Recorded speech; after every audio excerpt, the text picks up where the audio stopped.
Now, I'm sure we would all love to hear from Herlene herself. Herlene, please take it away. Speak to your fans, speak to your Hiponatics. Ayun. Oh, of course!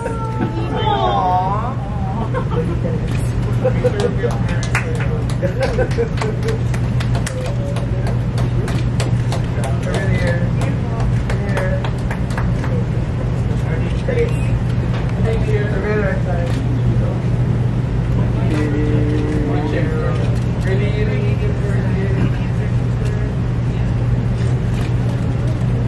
Gilbert.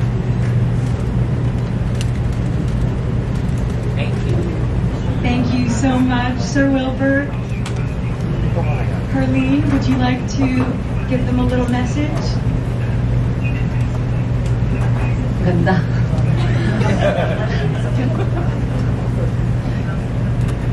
Ibigay ko kay nanay yun.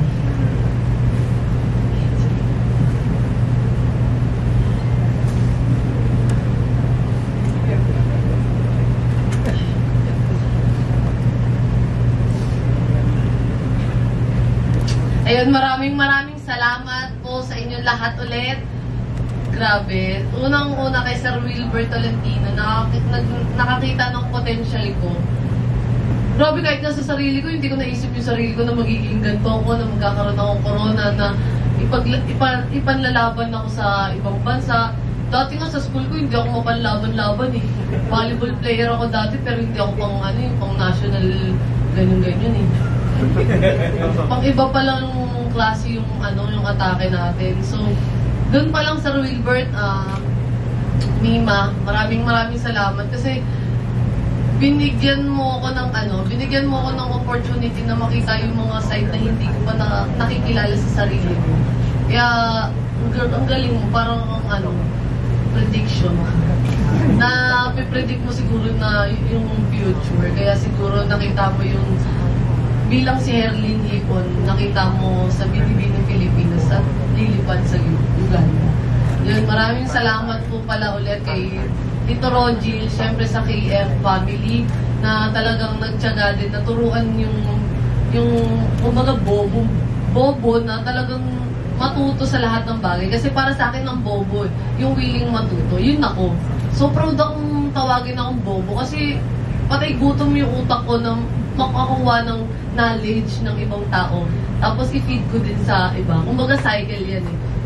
Galing yun kay Tito Rogie na tsaka KF family na nag-feed sa akin ng super madaming information about pageantry, sa lahat ng bagay. Ayun. Tapos syempre sa pasarela trainer ko na sobrang nahirapan sa akin ng sobra. Happy birthday din. Mami G, I love you so much. Kasi grabe yung grabe yung nakita nyo naman ako paano ako maglakad talaga, di ba? Hindi ako pa-girl na tao eh. Hindi ako yung tipo ng babae na super, hindi ako mainit, prim proper. Hindi ako yun. Pero grabe, naturuan nila ako. Lahat pala ng bagay talaga na natututunan. Kaya para sa akin habang nabubuhay ka, dapat kahit gaano ka nakatanda, may bagay ka parang hindi nalalaman. Ayun yung dapat mong alamin. At alamin mo, syempre. Tapos, kay Sir Ryan, yun yung sinabi niya sa akin kanina, yung siya lang natuturo sa akin kung paano ko dalhin yung sarili ko. Kinukwentuhan niya ako. Naalala niyo nung unang press con ko, ang sinabi ko sa social issue, ayoko ng maraming issue. Huwag na natin talakayin yun. Yung pala, hindi ko pala talaga siya alam. So, siya yung nagturo sa akin ng social issue. Yung kung ano yung nangyayari sa mundo. Kasi siguro, bilang sobrang busy din talagang tao, hindi ko na nagagawa na tignan yung mga bagay-bagay na nangyayari sa paligid ko. So si Sir Ryan yung taga-feed ng information sa akin na, ganito yung nangyayari, manood tayo ng balita, kailangan updated ka sa lahat ng mga nangyayari sa mundo, sa buong Pilipinas. Dapat palagi kang nakatutok, hindi lang sa sarili mo, kundi dapat sa lahat ng nakapaligid sa'yo. Siya yun. Kaya nabuo yung Uniquely Beautiful with a Mission. Yan. Siguro yun na rin yung, sabi nga niya na uniquely beautiful with the mission dahil iba yung ganda na meron siguro ako na pinapakita ko sa ibang tao. Hindi pang physical. Siguro itong experience na pinagdaanan ko sa buhay ko na nagpapatibay sa akin lalo. At yung mission ko, siguro ito na rin yung mission patungo ko sa Miss Planet International. Kasi siguro alam naman din nating lahat na yung grabe na yung populasyon na nangyayari sa buong planeta. Para sa akin, ba't hindi natin subukan alagaan to? I-save natin yung planeta. Sabi nga ni Miss Shandy, hindi rin ako fit sa Miss Planet International kasi conservative.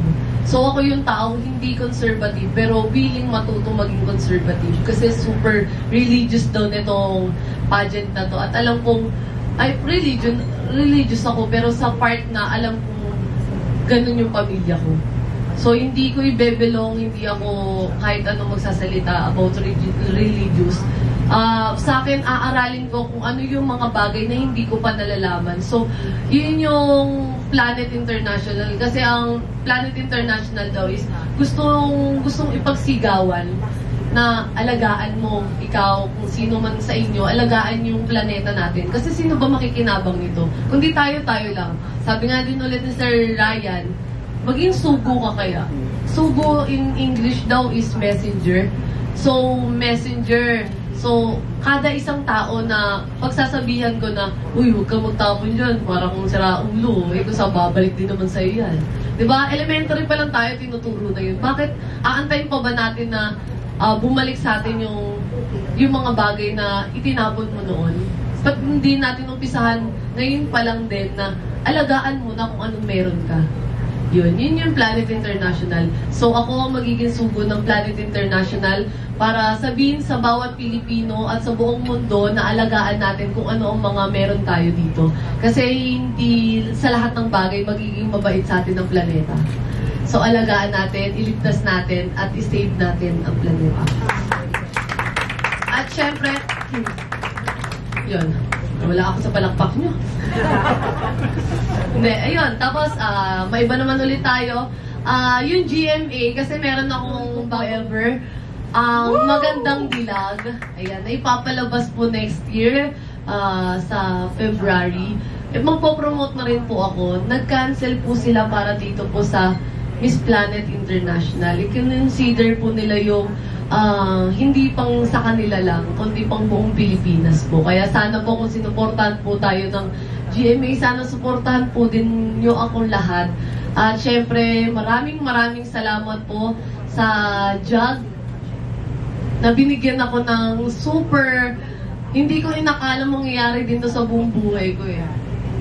Billboard, LED, 3D pala, na bago na. Kasi hindi ko alam yung tawag dun eh. Yung parang gumaganon-ganon ka. Sa October 26 na po yun sa may EDSA. Grabe grabe yung... Pinakamalaki, Herlene. Hindi lang kahit anong billboard, kundi yung pinakamalaking billboard. Talaga? Grabe kayo, no, Jod? Sobrang tinupad niyo po yung isa sa mga pangarap ko. May kaibigan ako. Sinabi niya sa akin, sige, hindi kita papansinin hanggang hindi ka pa nagkaka-billboard kay Nene. Shoutout nga pala sa'yo, Nene. Sabi niya sa akin, sige, hindi kita papansinin hanggang wala ka pang billboard. Ne, pansinin mo na ako, magpansinan na tayo. October 26, magkita-kita po tayo lahat sa EDSA. Sa 3D billboard na binigay po nila sa akin. Maraming salamat po. Abangan niyo din po yung vlog ko. Nag-promote din na yun. Yun, kaya sa pamilya ko, nagpapasalamat ako sa pamilya ko. Sila din yung unang sumuporta sa akin. Kung hindi sumuporta yung ibang tao sa akin, unang susuporta talaga din sa'yo yung pamilya mo. Diba? Walang ibang susuporta unang-una sa'yo, kundi yung pamilya mo na alam yung buong pagkatao mo. Bago ka i-judge ng ibang tao, pamilya mo yung alam na kung ano yung pinagmulan mo. Kaya dapat sa kanila ka unang makikinig. Sabihin ng ibang tao, baho ng hininga ko, hindi pa naman naaamoy, di ba? Yung pamilya ko yung makakapagsabi kung ano yung lasulam ko. Kung baga ganun yun. Tapos, syempre, yung Binibining Pilipinas, binigyan nila ako ng opportunity din. Kasi, ginawa ko yung best ko nung Binibining Pilipinas, but my best was not good enough. Gacharot. Kanta yun eh, Bing. Gusto ko lang kumanta tayo. Hindi, sobrang nakaka-touch yung Binibining Pilipinas. Naging stepping stone ko siya para maabot ko yung Miss Planet International. Diba? Kasi kung walang Binibining Pilipinas, hindi ko makikilala yung Miss Planet International. Hindi ako makakapag-ibang bansa. Diba? Kasi, ang layo pala ng biyahe dun eh. Isang arawan eh. Diba? Kaya masaya akong titira ako sa aeroplano ng isang araw. Yun. Sobrang happy po ako. Hindi po ako mangangako sa inyo ng masaya. Pero gagawin ko po yung pinaka-best, sa pinaka-best pa, para hindi po kayo ipahiya. Talagang gagawin ko talaga yung kaya kong, mas kaya ko pa. Itotodo ko to. Sabi nga ni Rupa May, nakasama ko kanina sa may Christmas station. Baka nyo po, station ID ng GMA. Todo na to. Todo natin yan. At syempre, yun lang, maraming salamat po sa lahat ng pumunta. Sana wag niyo po akong biguin na suportahan. Dahil ayun lang po yung suporta ng kababayan. Iba po yung suporta ng mismong sariling atin eh. Wag niyo na po kayong wag na tayo maghilahan pababa. Sinabi ko nga nung unang press con ko, ito na, pang ibang bansaan na to. Huwag na tayo magsiraan pa. Iangat natin yung Pilipinas. Labag Pilipinas. Ipagsisigawan ko at hindi ko ikakaya kung anong lengguwahe meron tayo. Isisigaw ko, magsasalita ako. Kahit paano ako makipag-usap sa kanila, tatagalogin ko. Para mas maintindihan nating lahat. Bahala sila kung di nila ako maintindihan. Basta ako naiintindihan ko yung sarili ko. At naiintindihan ako ng mga kababayan ko. Laban Pilipinas! Yes! Herlene Nicole Pudol nagmula sa Pilipinas! Maraming salamat po. Maraming salamat. Yun, thank you. Maraming salamat, Herlene, sa iyong Salamat. pagbigay ng Salamat. inspirasyon sa milyon-milyong Pilipino at ngayon sa buong planeta na ay babahagi mo ng iyong mensahe. So maraming salamat for your willingness to learn, your wealth of experience. I know that'll make you the perfect ambassador of the Philippines to Miss Planet International. Yeah. Now, I know our media friends are very eager to ask Queen Herlene their burning questions. So please, if you let us perhaps start. Okay, heat your voice, they said. Project your voice, Mars. I know you got this. Hi, Harleen. Hello Good po. afternoon. And also, Stacy, you look both gorgeous. Huwag kang kabahan, Harleen. Ang question ko sa iyo is, how was your preparation in your upcoming pageant in Miss Planet International? At saan ka more na-prepare? Saan ka na-prepare masyado in this competition?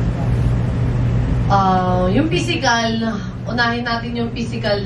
Nag-gym ako, nagda-diet ako, nilalaban natin yung mga panipisan. Pero yung pinaka-goal ko talaga, yung pag-aralan yung mga bagay na hindi ko pa nga alam. Nag-aaral ako yung prim and proper, yung English, kung paano yung perfect communication, ayan. Kung paano yung slang ni Stacy, gano'n. Yun yung mga mas pinatututukan ko. Kasi doon ako mahihina eh. Yun yung weakness ko na hindi siguro pang dayo pa, pero napag-aaralan, yun. And follow-up question ko lang, nung nalaman mo na ikaw na talaga yung magiging representative natin sa Miss Planet International, ano yung na-feel mo? Ano yung unang pumasok sa isip? Kaya ko ba to? Kung sabi ni Binang, kinakabahan na ako nun, pero sa sarili ko, nag-question ako eh. Kaya ko ba to? Pero, ayun nga, sinabi ko kanina, lahat ng bagay na pag-aaralan, natututunan, at kung willing ka, why not? Congratulations. Salamat po. Thank you so much, Mars. Thank you, Herlene. Oh, yes, of course. Armin Adina from the Philippine Navy Choir. Hi, Herlene. Sa kabila ng lahat ng pagsasanay ng training at ang pinagdaanan mo for Miss Planet International, ano ang nananatili at hindi nagbabago tungkol sa iyo? Kung sino si Hipon nung nakilala nyo, ito nga lumalabas na naman eh. Kung sino si Hipon nung nakilala nyo, yung pa rin ako, hindi ako magbabago. Hindi ko hahayain yung sarili ko na lamunin ako ng kung ano yung mga nakapaligid sa akin. Pwede naman akong lumangon sa kanila, bakit magpapalamon ako? Yun yung ano, yun yung kumbaga, hindi mo kailangan na baguhin kung ano ka ngayon. Ayun, paulit-ulit ko to nung binibini, dadagdagan ko yung kung ano yung kulang sa akin. Pupunan ko. At nandun yung mga taong tumutulong sa akin. Thank you. The best of luck to you. Thank you, Armin. Thank you po. Guys, Oh, yes, please. Question ko, ano yung pinakamahirap na sakripisyo ginawa mo bilang paghahanda sa Miss Planet International? Tulog po. Kalaban ng lahat yan, tulog ang sinakripisyo. Kasi, hindi po ako masyadong, kumbaga hindi po ako nagpapapetics. Kasi ayoko pong itulog yung laban eh. Gusto ko ipuspusang kung paano po sila naghahanda. Dinodoble ko po yung mga bagay na ipandadayo ko. Kasi dapat hindi na lang pang dito to eh. Dapat pang Miss Planet International na yung labanan eh. Hindi na yung parang sasabihin mo na petics ka lang. So, yun yung sinakripisyo ko, oras sa sarili. Hindi ako naglalaboy masyado, hindi ako nagpapabaya sa mga trainings ko. Nagpapasalamat ako kasi naiintindihan ako ng mga commitments na natapos ko na. At bakit ikaw ang dapat ang Miss Planet International 2020? Kasi siguro yun nga yung sa akin eh. Yung sugo nga ako ng planeta. Yun nga yung sinagot ko. Siguro nag-connect lang din siya nung sumagot ako na sugo, Tagalog tayo, huwag natin sabihin messenger. Parang Facebook lang, no? Hindi, kasi pag sugo eh, sinabi nga nila messenger, kakalabitin kita, ako mismo ang kakalabit sa'yo para ayusin mo kung paano yung pag-aalaga natin sa planetang kung saan tayo kinakatayuan natin yun. Ako mag-aalaga. Isa ako sa mag-aalaga. At ipagkakalat ko kung paano mag-alaga. Mag-alaga tayo lahat, ha? Tanim tayo. I believe Sir Jay has a question. Hello po. Diba, so, naka-ready na yung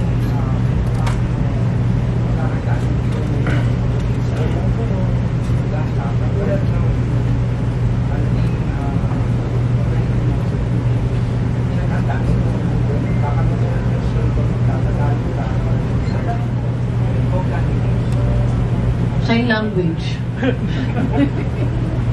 Ibig sabihin nun, kumain ka na? Nan. Hindi, pwede naman, nakakapagsalita naman ako, how are you? I'm fine, thank you. God bless you. Same to you. Ayun. Huwag na natin, siguro dadayo ako dun ng hindi pang conversational. Kumbaga, ako, meron akong sariling English na natutunan ko na ipangdadayo ko. Kasi hindi naman tayo matatapos sa Tagalog kasi sabi nga nila, paano kanila maintindihan? Sabi nga ni Tito J, paano kanila maintindihan? Siguro kung paano ako magsalita sa mga taong nakapaligid sa akin dito. Halimbawa, yun, how are you?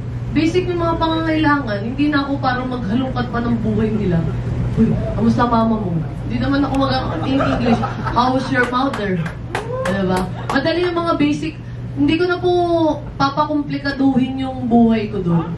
Yung mga nakapokus po ako sa goal ko. Hindi po pa, pero nakikipag-communicate, abangan nyo po, sige, araw-araw po ako mag-vlog doon. Araw-araw po, bakit sila may pagkain? Gutom na ako. Gutom na ako. Bawa na nga, hininga ko. Ayun, makikipag-salitaan ako doon ng kung sino po ako. Hindi ko kakaya na, ay, bobo po ako, hinahiya po ako, hindi po ako yun. Sasalita ako sa kanila ng maayos. Thank you, Tito J. Thank you. Yes, Jay, I see your hand raised. Hi, Harleen. Po. So, my question for is, kung sakaling ikaw ang mananalo sa Miss International Planet, Miss Planet International, ano yung unang akbang mong gagawin para maging proud sa'yo ang organization? Magtatanim ako. Siyempre, kinukulang na tayo sa mga puno, magtatanim, tapos maglilinis ng mga madudumi. Tapos i-share ko sa mga kabataan dahil yung mga kabataan yung mga mas malakas maglinis. Tsaka turuan sila ng tamang 3R. 3R. Yes, I know that. Well, you should turo to me. Hindi na, the 3R. The simple 3R. Reuse, reduce, recycle. Hello. Elementary pa lang ako. On the way pa lang sa utak ko kasi. Ang dami pong pinagdaanan. Yan ay. Napaka-basic lang naman kung kung tutuusin, dali lang pangalagaan ng planeta natin. Nag-uumpisa yan sa bawat tao eh. Kaya yun lang, simpleng 3R, maglinis, magtanim, diba? Sabi nga nung teacher ko nung elementary, pag nagputol ng isang puno, magtanim ka ng isang dosenang puno, or higit pa, diba? Para mas madami yung kapalit. Yun lang po. Thank you. Edge, yes, please. Hi, Herlene. I'm Edge from College 101. Ano bang tema ng national costume mga abangan namin sa Miss Challenge? Yun ang hindi pa namin din napag-uusapan. Wala pa. Wala pa. Wala pa. Sa JNT. Anyway, siguro naman nakita mo naman yung mga vocalists mo pagdating mo ng Uganda. Sino ba yung gusto mo or natigisan mo na maging ka-roommate? Kahit sino po, hindi lang Oo, basta yung kahit sino na lang, hindi naman ako choosy. Gusto ko yung piliin na lang din po nila ako. Yun. Yun lang. I'm so, thank you so much, Edge. Oo nga, naisip ko tuloy kung sino yung, may roommate ba doon? May classmate gano'n? Meron. Sa ward? Sa ward. Ay, ano yun? May kasama talaga. Isa. Talaga? Ay, letter B ako. Alam ko budol apelido. Sorry. Thank you, Edge. I see a lot of hands raised. Don't worry, we'll get to everybody. Tristan, please. Go ahead. Hi, Herlene. Ay, hello po. But I have a question for you, but I would want Miss Stacy to interpret it for you. Our practice, di ba? Okay.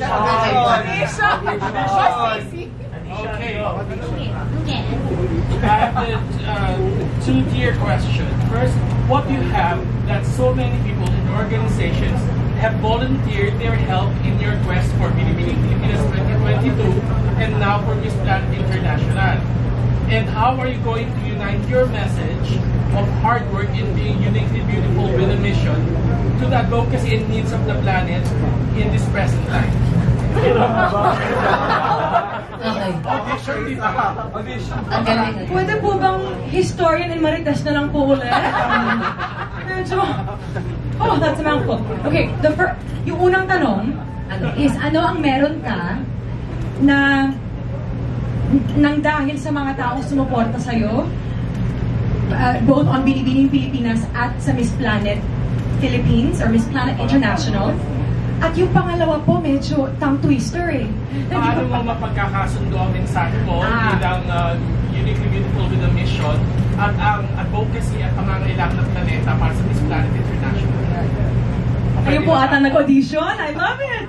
So yun. So unahin muna natin yung unang tanong. Na anong meron ka ngayon na that is all thanks to yung mga sumuporta sa'yo along the way. Ano? Bakit mula noon sa showbiz at sa Pilipinas at ngayon Miss Planet International, at daming gustong tumulong sa iyo at tumutulong pa rin. And for sure sa Uganda, madaming lalapit na Pilipino at organisasyon ang tutulong pa rin sa isang Herlene Butol. Anong meron si Herlene Butol? Hindi ko po alam. Siguro yun yung pagiging unique ko sa sarili ko. Yun yung pagiging pagpapakatotoo.